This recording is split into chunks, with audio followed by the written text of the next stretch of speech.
Good afternoon, my dear students. Today I will discuss refraction at spherical surface. গোলাকার পৃষ্ঠত প্রতিহরণ. So this is the ray diagram. So from the ray diagram, it is clear that ON is the incident ray, and incident ray makes angle I with the normal NC. Here NC is the normal, and after refraction, the ray meets at I. So O is the object and I is the image. ইয়াতে O হল লক্ষ্যবস্তু আৰু তাৰ প্ৰতিবিম্ব হল I. এতিয়া এটো হল প্ৰতিহৰিত ৰশ্মি, ৰিফ্ৰেক্টেড ৰে. এটো অবিলম্ব লগত যেটো কোণ কৰিব R, হেতু হ'ব প্ৰতিহৰণ কোণ, আৰু এটো হল আপতন কোণ. তো এইখিনি বস্তু আমি প্ৰথমতে লিখিব লাগিব. তাৰ পিছত আমি যদি ডায়াগ্ৰামটোৰ পৰা লক্ষ্য কৰো, ইয়াতে NOM এটো NOM এটো এটা সমকোণী ত্ৰিভুজ হ'ব. তো ইয়াৰ পৰা যদি আমি 10 NOM লওঁ, 10 NOM, তো 10 থিটা মানে আমি কি জানো, লম্ব বাই ভূমি. তো ইয়াতে লম্ব কি আছে, MN, আৰু ভূমি হ'ব OM, MN বাই OM এটো হল. আকৌ ইয়াতে NCM এটো এটা সমকোণী ত্ৰিভুজ আছে. ইয়াৰ পৰা যদি আমি 10 NCM লওঁ, এতেও কি হ'ব, লম্ব বাই ভূমি. তো ইয়াৰ লম্ব হল এটো MN ডিভাইডেড বাই ভূমি হল MC. সিমিলাৰলি ইয়াতে আৰু এটা সমকোণী ত্ৰিভুজ আছে NIM. তো from the right angle triangle NIM, 10 NIM is equal to হ'ব, again ইয়াৰ পাৰপেন্ডিকুলাৰ হল MN আৰু বেস হ'ব তোমাৰ MI. এইকেইটা পালো. এতিয়া নেক্সট আমি জানো ট্ৰায়াঙ্গেলৰ এটা প্ৰপাৰ্টি আছে, the sum of two interior angle is equal to exterior angle. ত্ৰিভুজৰ দুটা অন্তঃকোণৰ সমষ্টি দূৰৱৰ্তী বহিকোণৰ সমান. এতিয়া from triangle NOM or NOC লৈছো আমি, NOM নহয়, NOC.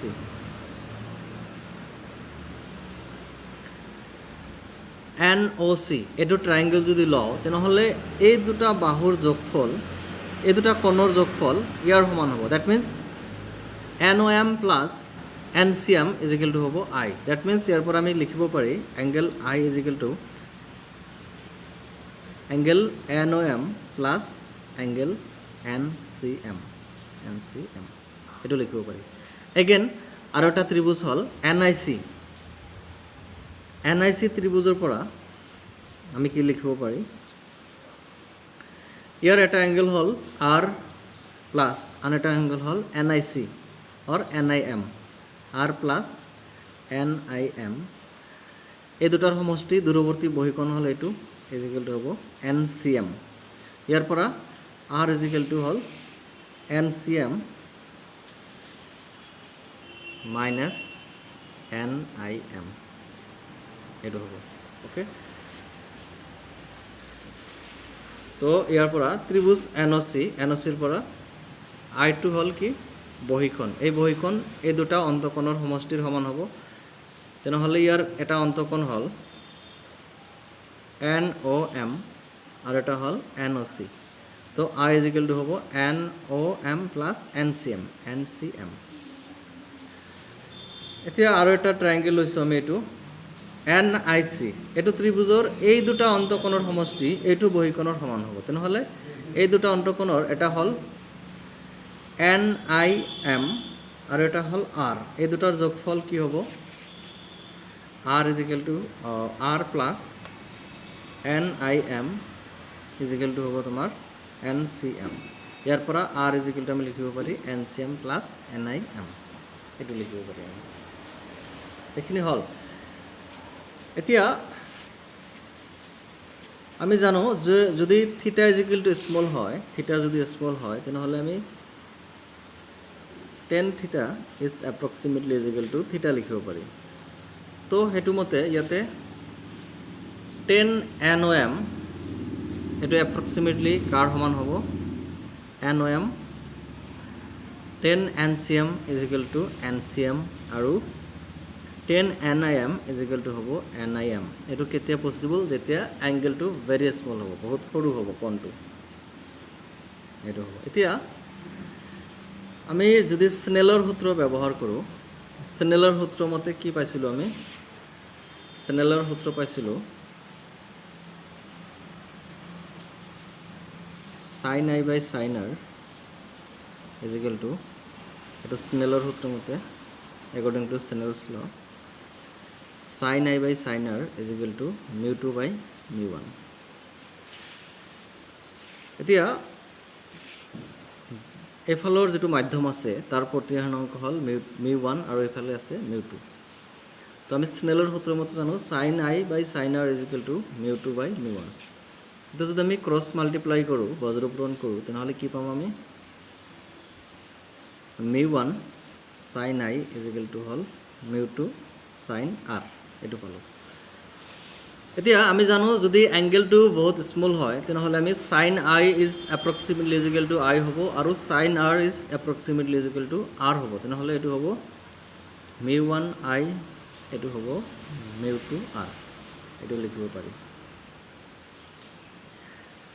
এতিয়া sin mu 1 I মানে আমি কিমান পাইছো I মানে হল NOM plus NCM NOM plus NCM is equal to mu 2 R R মানে হল angle NCM minus angle NIM এটো এতিয়া mu 1 ঠিকে থাকিল NOM এটো মানে আমি কিমান পাইছো NOM এটো মানে হল MN by OM NCM মানে হল MN by MC আৰু NIM মানে হল MN by MI এবিলাক ভ্যালু আমি ইয়াতে বহাই দিম এবাৰ তো mu 1 NOM মানে কিমান MN by OM plus NCM MN by MC এটো হ'ব তাৰ পিছত রাইট সাইডত কি আছে mu 2 into NCM মানে হল MN by NC minus NIM MN by MI এটো বলো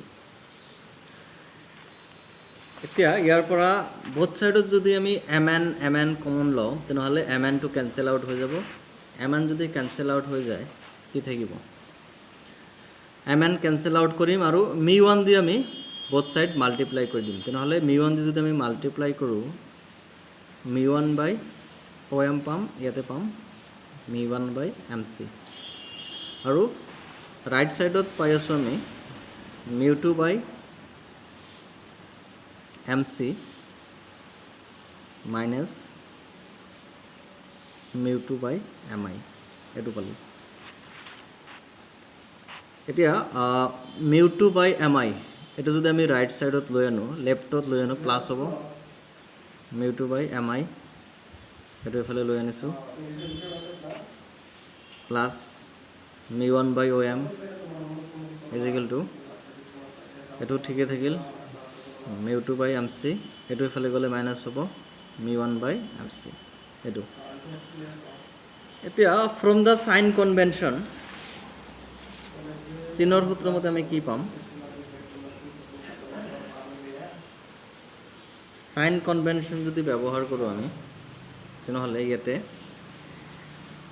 OM এটো কি বুজাইছে অবজেক্টৰ ডিসটেন্স MC হল R এটো বুজাইছে ৰেডিয়াস অফ কাৰ্ভেচাৰ বাস ব্যাখ্যাৰ দো আৰু MI হল ইমেজ ডিসটেন্স প্ৰতিবিম্বৰ দূৰত্ব আৰু আমি সাইন কনভেনশনৰ পৰা পাইছিলো মেৰুৰ পৰা লেফট হ্যান্ড সাইডত যিমান দূৰত্ব জুখিম হেবিলাক নেগেটিভ হ'ব আৰু মেৰুৰ পৰা সোঁফালে যিমান দূৰত্ব জুখিম হেতু পজিটিভ হ'ব তো ইয়াতে যেটো অবজেক্ট ডিস্টেন্স আছে এটো আছে পোলৰ পৰা লেফট হ্যান্ড সাইডত তো পোলৰ পৰা লেফট হ্যান্ড সাইডত আমি যেটো ডিস্টেন্স মেজাৰ কৰিম ইউ হেতু নেগেটিভ হ'ব আৰু r আৰু v এই দুটা হল পজিটিভ তাহলে OM মানে কি বুঝাবো মাইনাসৰ ইউ MC হল plus r and mi is equal to v তো from sign convention আমি লিখিব পাৰো first mi is equal to hobo plus v image distance OM is equal to minus or u and MC is equal to plus r. This is radius of curvature. Now if this is equation 1, from equation 1 we can write mu 2 by mi মানে কিমান হ'ব v minus mu 1 by object distance u is equal to mu 2 minus mu 1 divided by MC যদি LCM লও লসাগু ললে এটো হ'ব r mu 2 minus mu 1 divided by r গতিকে এটো আছিল গোলাকাৰ পৃষ্ঠত প্ৰতিহনন refraction at spherical surface. This is the final expression.